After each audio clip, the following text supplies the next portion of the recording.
Students, good evening. All of you are welcome to the test series classes. Students, good evening.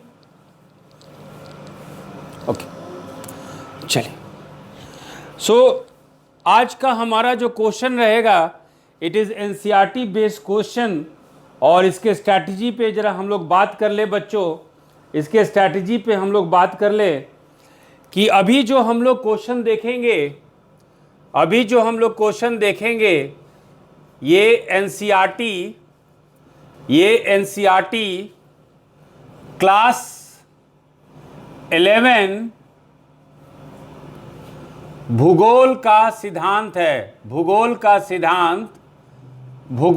सिद्धांत का chapter 3 है. तो अभी जो आपको क्वेश्चन मिलेगा, अभी जो हम लोग क्वेश्चन डिस्कस करेंगे वो क्लास 11 का एनसीईआरटी बुक है प्रिंसिपल्स ऑफ ज्योग्राफी, यानी भूगोल का सिद्धांत. और इसके चैप्टर 3 यानी पृथ्वी की आंतरिक संरचना, इंटरनल स्ट्रक्चर ऑफ द अर्थ, उस पे से आपका क्वेश्चन है. और जब हम लोग क्वेश्चन डिस्कस करेंगे बच्चों, तो आप देखिएगा कि हमारा जो चर्चा का मुख्य विषय रहेगा वो रहेगा अर्थक्वेक यानी भूकंप के बारे में. तो हमारा मुख्य टॉपिक जो आज रहेगा वो अर्थक्वेक रहेगा कि अर्थक्वेक के हम लोग सिद्धांत के तौर पर on the basis of principles कि भूकंप क्यों होता है, किस तरह के सिस्मिक वेव जो है, किस तरह से सिस्मिक तरंग निकलते हैं, कौन कौन तरह के तरंग होते हैं. तो हम लोग सिद्धांत स्वरूप भूकंप की चर्चा करेंगे. और जब ये क्वेश्चन का डिस्कशन पूरा हो जाएगा तब आप एनसीईआरटी का ये चैप्टर आपका पूर्ण रूप से खत्म हो जाएगा. और जब आप भूकंप का सिद्धांत अर्थक्वेक का जो डिफरेंट प्रिंसिपल्स है, क्या क्या उसका ज्योग्राफिकल रैमिफिकेशंस होता है, भौगोलिक उसका जो भी प्रभाव होता है, किस कारण से क्या होता है, जब आप जान जाएंगे, उसके बाद चूंकि भूकंप जो है बिहार के लिए भी महत्वपूर्ण है, तो उसको जो हम लोग का नेक्स्ट सेट क्वेश्चन रहेगा वो रहेगा वर्ल्ड लेवल पे, विश्व के स्तर पे भूकंप.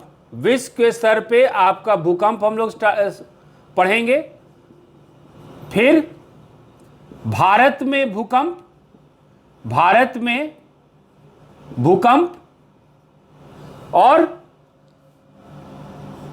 तीसरा जो इसका पहलू होगा बिहार में आपका भूकंप, क्योंकि बिहार भी भूकंपीय क्षेत्र में पड़ता है. तो बिहार स्पेशल के तहत भी ये महत्वपूर्ण हो जाता है. तो हम लोग भूगोल का सिद्धांत जो कि एनसीईआरटी के क्वेश्चन एनसीईआरटी बेस्ड क्वेश्चन रहेगा, उसका सारा डिस्कशन करेंगे. फिर उसके बाद आपका नेक्स्ट सेट ऑफ क्वेश्चन हो जाता है पूरे विश्व स्तर पे आपका भूकंपीय क्षेत्र, क्या क्या उसमें खास बात है. फिर भारत के आधार पर on the level of Indian geography, और फिर हम लोग बिहार के स्तर पे भूकंप, क्योंकि भूकंपीय क्षेत्र पूरा करीब पूरा बिहार है. तो 2 सत्र में ये डिस्कशन कंप्लीट होगा बच्चों.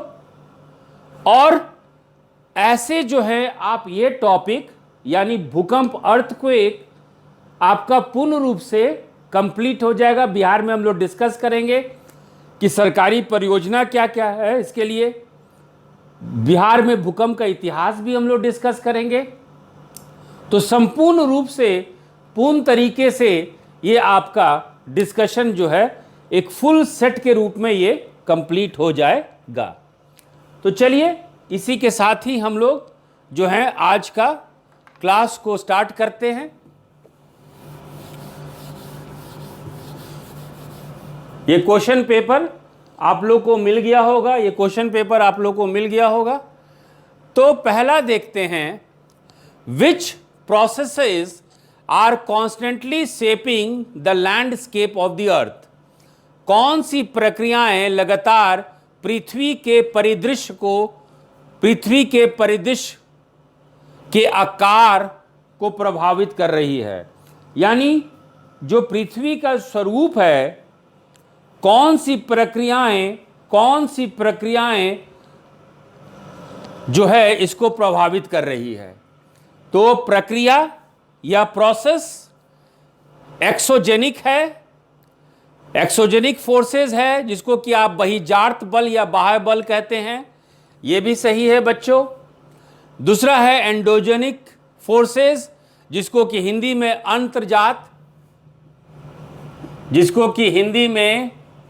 अंतर्जात बल कहते हैं, यानी अंदर से जनित बल। और जो बाहर वाली प्रक्रिया है उसको आप बहिर्जात बल या आप इसको बाह्य बल के नाम से जानते हैं। तो ऑप्शन जो है ए भी सही है, बी भी सही है। तो करेक्ट ऑप्शन आपके 6 का रहेगा सी। करेक्ट ऑप्शन रहेगा सी। तो चलिए बच्चों, इस पे हम लोग जरा चर्चा कर ले। अब देखिए, ये है आपका, इस स्लाइड को देखिए बच्चों, इस स्लाइड को देखिए कि ये है आपके पृथ्वी का परिदृश्य। दिस इज द लैंडस्केप, है ना। समान रूप से इस तरह से ये पृथ्वी का लैंडस्केप है, समान रूप से इस तरह से पृथ्वी का ये परिदृश्य है। ठीक है बच्चों। अब इस परिदृश्य में ये जो लैंडस्केप बोलते हैं, इसको अंग्रेजी में और हिंदी में इसको परिदृश्य कहते हैं। अब देखते हैं कि इसमें कौन कौन से जो है बल आपके पृथ्वी को बदल रहा है, पृथ्वी के आकार में, पृथ्वी के स्वरूप में परिवर्तन ला रहा है। तो पहला जो है, आप इसको 2 भाग में बांट दीजिए। पहला है आपका अंतर्जात बल, जिसको कि आप एंडोजेनिक फोर्सेस कहते हैं, जो अंदर से पृथ्वी के अंदर से जनित जो प्रक्रिया है उसको हम लोग अंतर्जात कहते हैं। और पृथ्वी के बाहर से, पृथ्वी के ऊपर से जो प्रक्रिया से पृथ्वी में बदलाव आ रहा है उसको हम लोग बहिर्जात बल कहते हैं। इंग्लिश में इसको एक्सोजेनिक कहते हैं। अब देखिए, इसके तहत 2 मुख्य रूप हैं। जो अंतर्जात बल है, इसमें 2 मुख्य रूप ले लीजिए। एक है आपका भूकंप और दूसरा है आपका ज्वालामुखी। उसी तरह बहिर्जात बल में या एक्सोजेनिक में आपका अपर्दन है या जिसको आप क्षय कह लें, जो कि आपके बर्फ से, नदियों से, बहते हुए पानी से, सागर से, वायु से जो है, या भूमिगत जल से यह होता है। इसको समझिए कि पृथ्वी पर 2 तरीके के बल लगते हैं। पृथ्वी पे 2 तरीके का बल लगता है।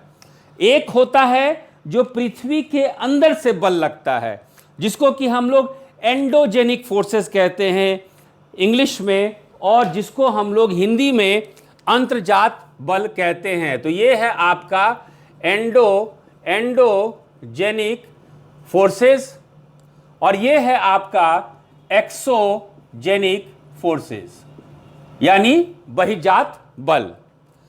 अंतर्जात बल यानी पृथ्वी के अंदर से जो बल लगता है वो दो कारण से होता है। एक कारण है आपका भूकंप, जिसको कि इंग्लिश में अर्थक्वेक कहते हैं, और दूसरा कारण है वोल्केनो, जिसको कि हिंदी में ज्वालामुखी कहते हैं। ये आपका अंतर्जात बल है।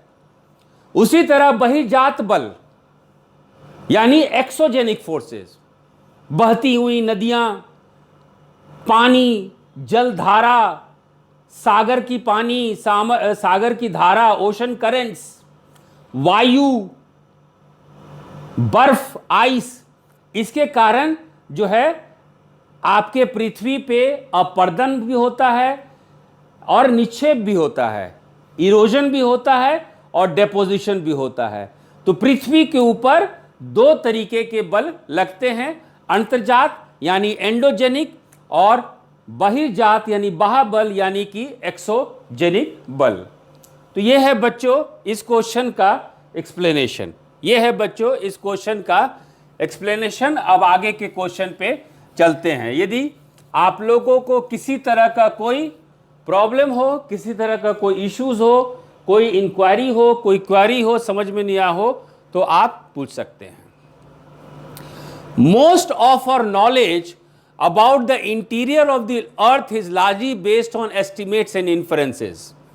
पृथ्वी के आंतरिक संरचना के बारे में, पृथ्वी के आंतरिक संरचना के बारे में हमारा अधिकांश ज्ञान अनुमानों पर आधारित है। हमें पृथ्वी की आंतरिक संरचना का अध्ययन करने के लिए किस प्रकार के विभिन्न स्रोत हैं, प्रत्यक्ष स्रोत, अप्रत्यक्ष स्रोत, दोनों विकल्प या इनमें से कोई नहीं।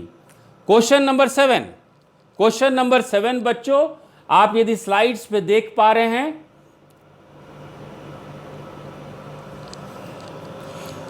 अर्चना you have got the question paper. आप क्वेश्चन पेपर आपको मिल चुका है। ये फुल लेंथ टेस्ट का क्वेश्चन है।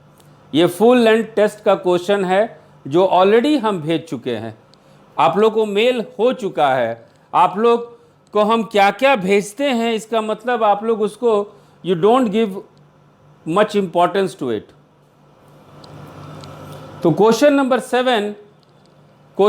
7 जो है, most of our knowledge about the interior of the earth is largely based on estimates and inferences।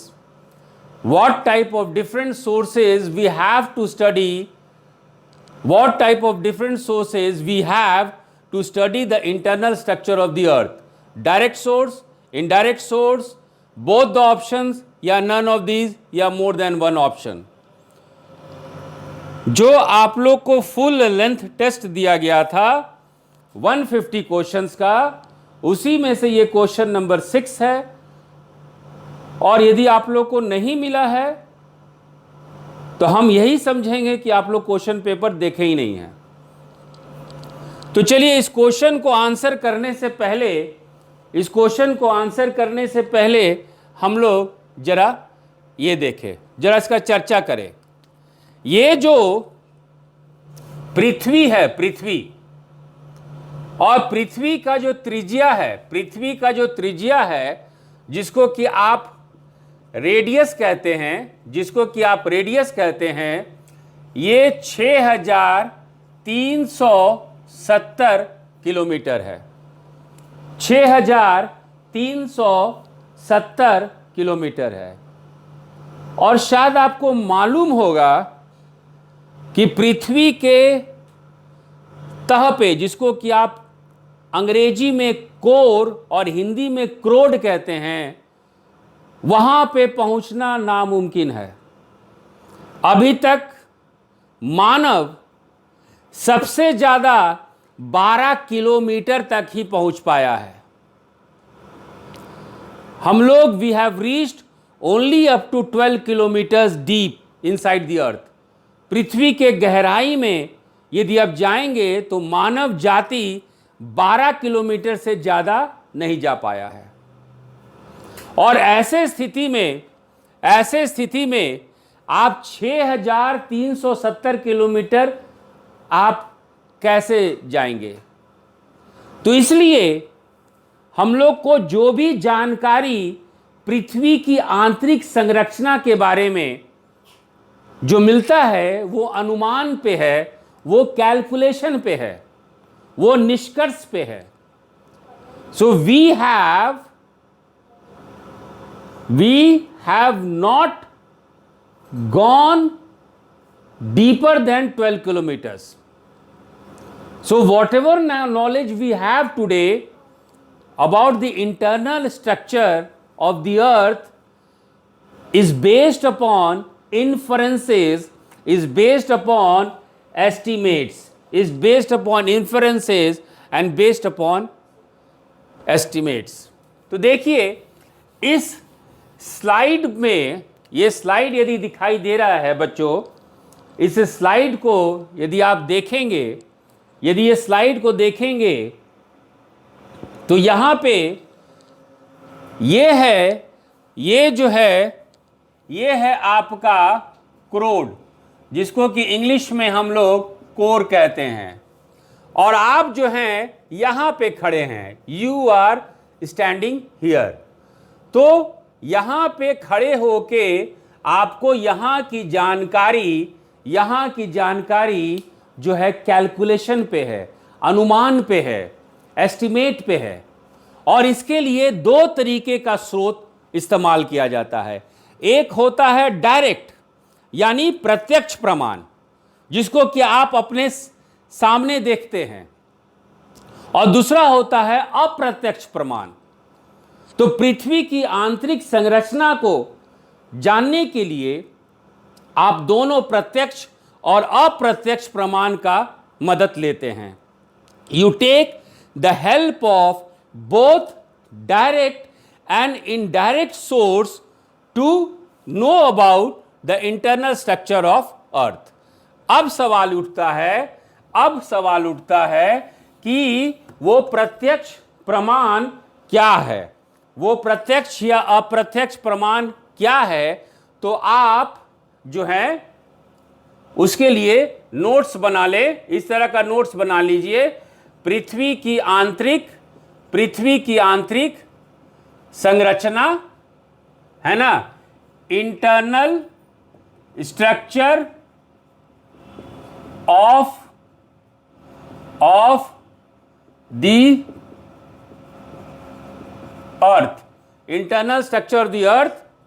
फिर इसमें बना लें स्रोत, सोर्सेज, जिसको इंग्लिश में हम लोग सोर्स कहते हैं, और इसको दो भाग में बांट दें, इसको दो भाग में बांट दें। एक हो गया प्रत्यक्ष यानी कि डायरेक्ट, और दूसरा हो गया अप्रत्यक्ष यानी कि इनडायरेक्ट। अब इस इनडायरेक्ट में क्या क्या है भैया, इस डायरेक्ट में प्रत्यक्ष प्रमाण में क्या है, तो इसमें आपका दो है, इसमें आपका प्रत्यक्ष प्रमाण में दो स्रोत है। पहला स्रोत है जिसको कि हम लोग कहते हैं डीप अर्थ ड्रिलिंग। कहने का मतलब कि हम लोग जमीन में जो है खुदाई करते हैं, जमीन में हम लोग छेद करते हैं। लेकिन ये जो जमीन में छेद करते हैं इसकी सीमा है, सीमा ये है कि अभी तक हम लोग 12 किलोमीटर से ज्यादा नहीं जा सके हैं। We have not gone beyond 12 kilometres. और कहां पे 12 किलोमीटर गए हैं उसको भी हम लोग देखते हैं। तो अभी तक हम लोग 12 किलोमीटर से ज्यादा नहीं जा सकते हैं। तो प्रत्यक्ष प्रमाण में एक आपका जो है वो है ड्रिलिंग, और दूसरा जो प्रत्यक्ष प्रमाण है वो है आपका वोल्केनिक इरप्शंस, जिसको कि हिंदी में हम लोग ज्वालामुखी उद्गार कहते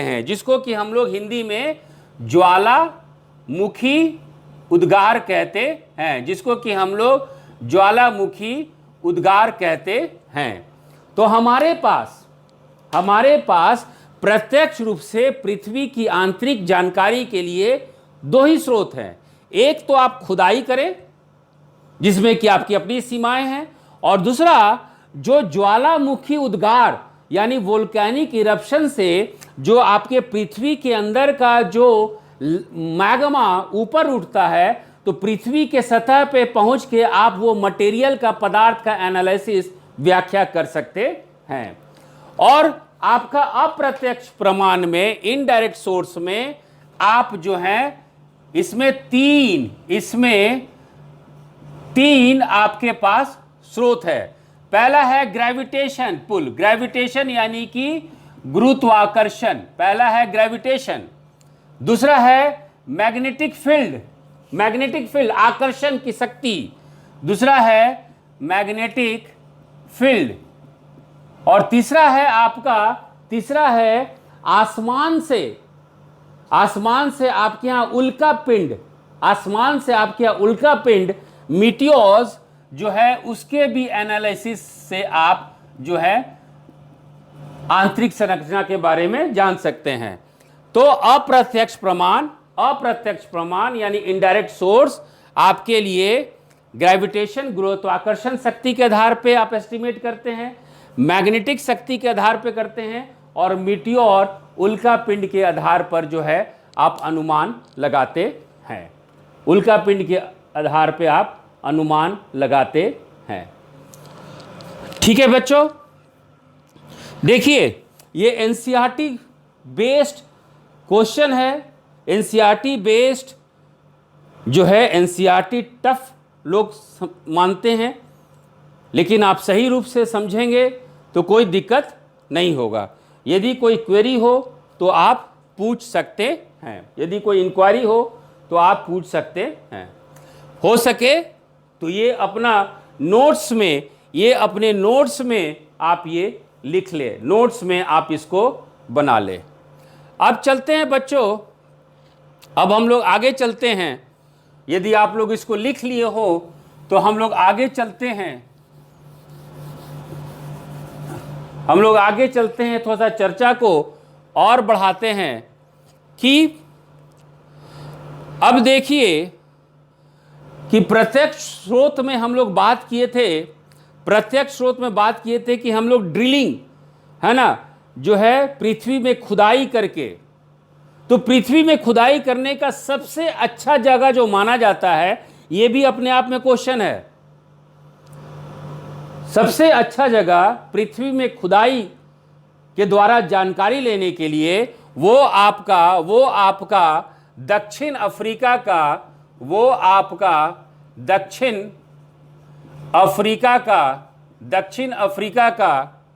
आपका गोल्ड माइंस है, सोना का खान है।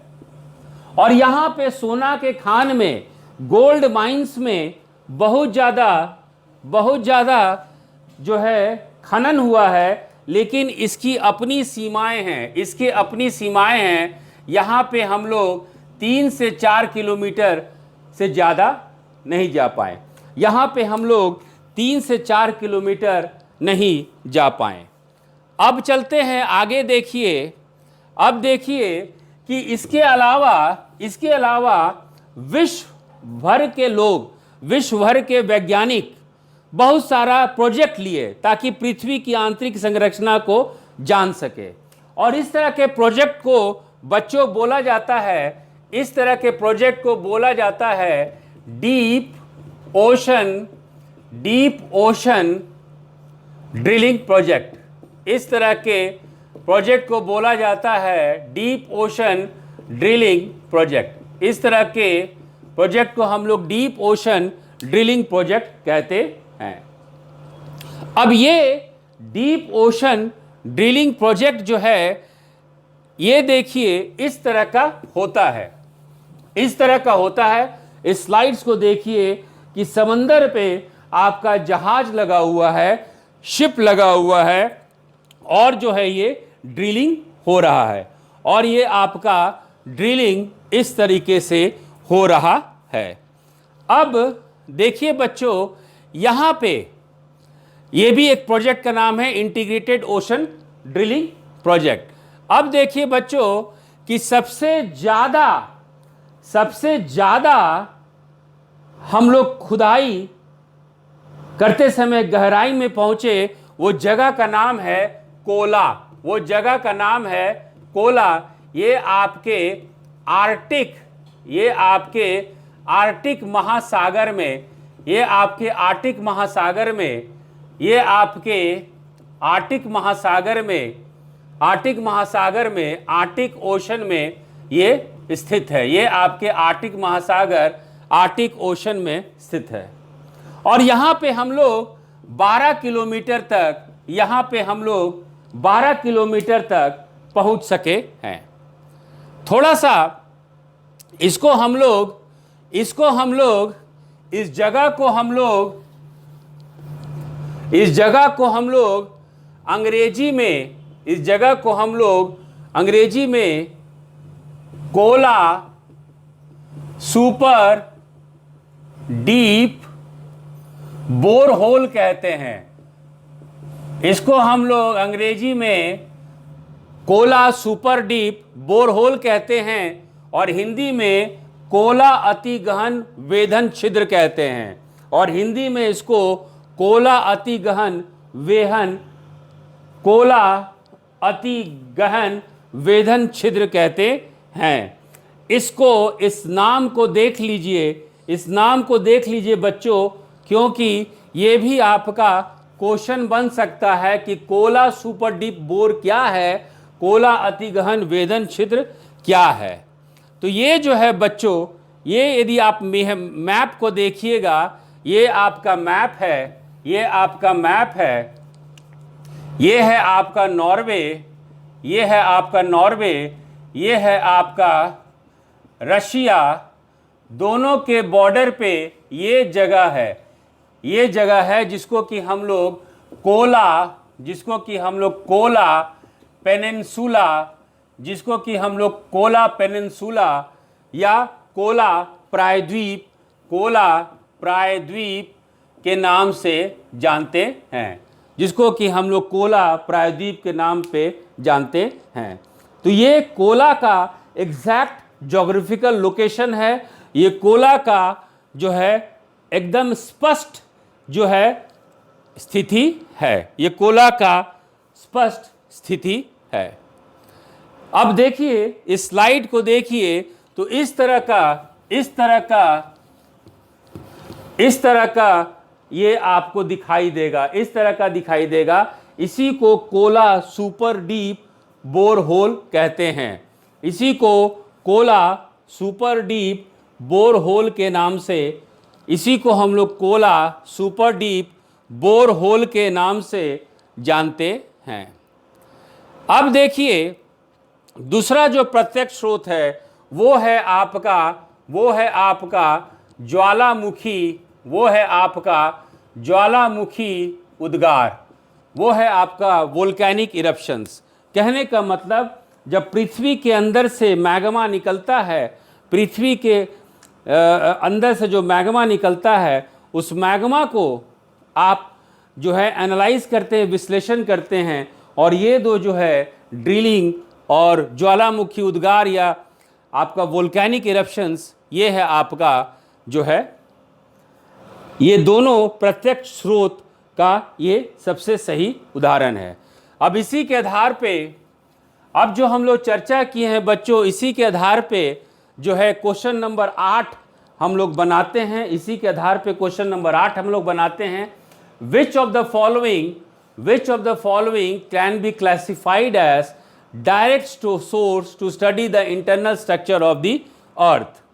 निम्नलिखित में से किसे पृथ्वी की आंतरिक संरचना का अध्ययन करने के लिए प्रत्यक्ष स्रोत के रूप में वर्गीकृत किया जाता है? Gold mines in South Africa, दक्षिण अफ्रीका में सोने की खान, deep ocean drilling project, integrated ocean drilling project, drill at Kola in Arctic ocean, है ना, यानी आर्कटिक महासागर में के कोला में ड्रिल, और ज्वालामुखी विस्फोट, ज्वालामुखी उद्गार या वोल्केनिक इरप्शंस। तो इसमें जो सही ऑप्शन है बच्चों, जो हमारा चर्चा है, चर्चा के आधार पे जो है वो है डी, यानी ऑल द ऑप्शंस, सभी विकल्प। तो क्वेश्चन नंबर 8 का सही ऑप्शन है डी। क्वेश्चन नंबर 8 का सही ऑप्शन है डी। अब चलते हैं क्वेश्चन नंबर 9। क्वेश्चन नंबर 9 समझिए बच्चों, ये है which of the following can be classified as direct source to study the internal structure of the earth. निम्नलिखित में से किसे पृथ्वी की आंतरिक संरचना का अध्ययन करने के लिए प्रत्यक्ष स्रोत के रूप में वर्गीकृत किया जाता है? Estimation of temperature pressure with increase in depth, estimation of increase in density with increase in depth, material from meteors, use of gravity anomaly। Option क्या क्या है बच्चों? कि गहराई में वृद्धि के साथ तापमान, दबाव का अनुमान, गहराई में वृद्धि के साथ घनत्व में वृद्धि का अनुमान, उल्का से सामग्री और गुरुत्वाकर्षण विसंगति का उपयोग। ये सारा ऑप्शन जो है बच्चों गलत है, क्योंकि ये सारा जो ऑप्शन है ये अप्रत्यक्ष स्रोत है। ये सारा जो ऑप्शन है ये आपका अप्रत्यक्ष सोर्स है। ये सारा ऑप्शन जो है आपका इनडायरेक्ट सोर्स है। तो सही ऑप्शन है बच्चों इसका ई, नन ऑफ दीज, इनमें से कोई नहीं। तो 9 का सही ऑप्शन है ई। 9 का सही ऑप्शन है ई। क्वेश्चन नंबर 9 का सही ऑप्शन है आपका ई। तो चलिए इस पे भी कुछ हम लोग जो है चर्चा कर ले। तो अब देखिए अप्रत्यक्ष सोर्स में क्या देखा जाता है। जब ड्रिलिंग हुआ करता था, जब साउथ अफ्रीका के सोना खनन में, गोल्ड माइंस में, सोना के खान में जब ड्रिलिंग गहराई में खुदाई होता था, तो देखा गया कि जैसे जैसे, हालांकि 3 से 4 किलोमीटर ही हम लोग गए, लेकिन जैसे जैसे आप नीचे जा रहे हैं, तापमान और दबाव दोनों बढ़ता चला गया। Means the way you are going down and the moment you are going down, temperature and pressure both are increasing. तो इसी के आधार पर एस्टिमेट लगा लिया गया, अनुमान लगा लिया गया, एस्टिमेट किया गया, अनुमान किया गया कि 6000 किलोमीटर पर क्या तापमान होगा, 6000 किलोमीटर पर क्या दबाव होगा। तो ये अप्रत्यक्ष प्रमाण है, ठीक है। अच्छा, दूसरा चीज ये भी देखा गया कि जैसे जैसे आप नीचे जा रहे हैं, तो जो पदार्थों का घनत्व है, जो डेंसिटी है, उसमें भी बढ़ोतरी हो रहा है, उसमें भी वृद्धि हो रहा है। हम लोग 4 किलोमीटर ही गए, हम लोग 12 किलोमीटर तक ही गए, लेकिन जैसे जैसे आप नीचे जा रहे हैं, तो जो पदार्थ का विश्लेषण हुआ वो देखा गया कि they are increasing with depth. तो पदार्थों का घनत्व जो है, डेंसिटी जो है, उसमें भी आपका बढ़ोतरी हुआ, इसमें भी आपका घनत्व का बढ़ोतरी हुआ, है ना। तो चूंकि आपको पृथ्वी की पूरी चौड़ाई इससे आपको मालूम चल जाती है, तो आप बता सकते हैं कि 6370 किलोमीटर पे